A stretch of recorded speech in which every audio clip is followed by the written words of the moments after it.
conference in Paris in December is hopefully the final step in reaching a worldwide agreement on how we address the problems of climate change. And if we don't succeed, it means that we're going to continue to see the slide towards disaster. So we must succeed. This conference that we're having here with the Yale Dialogue is very useful. Il est urgent qu'il se passe quelque chose. Donc les villes, les territoires sont mobilisés et moi j'ai confiance dans cette action-là parce que c'est celle que je mène au quotidien avec mes régions adhérentes du R20, c'est celle que je mène au quotidien avec les entreprises partenaires du R20 et c'est celle que je mène au quotidien avec les experts qui nous accompagnent. Et ce triptyque est conscient qu'il va se passer quelque chose à Paris. La communauté internationale s'est préoccupée du problème. Elle a créé en 1992 une grande convention pour dire qu'il fallait protéger le climat et limiter notamment la concentration des gaz à effet de serre qui sont la cause du problème. Mais elle n'a pas dit de combien.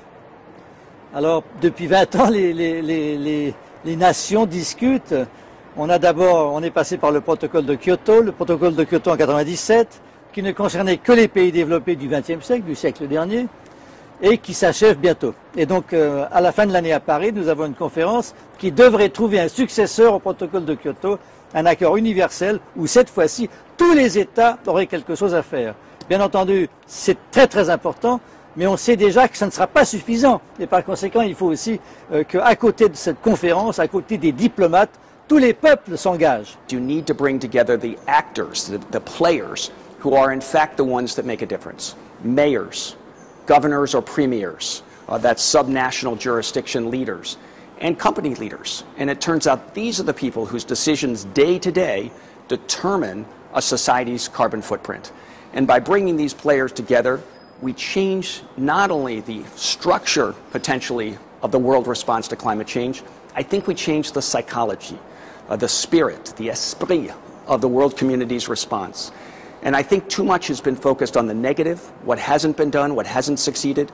And if you look across the world, you see great things being done by mayors and governors and CEOs and companies. And we want to put those success stories in high profile because that will give us models to work with and create a psychology of success, of energy and enthusiasm going into the final decision process of bringing the world community together at the Conference of the Parties in Paris in December.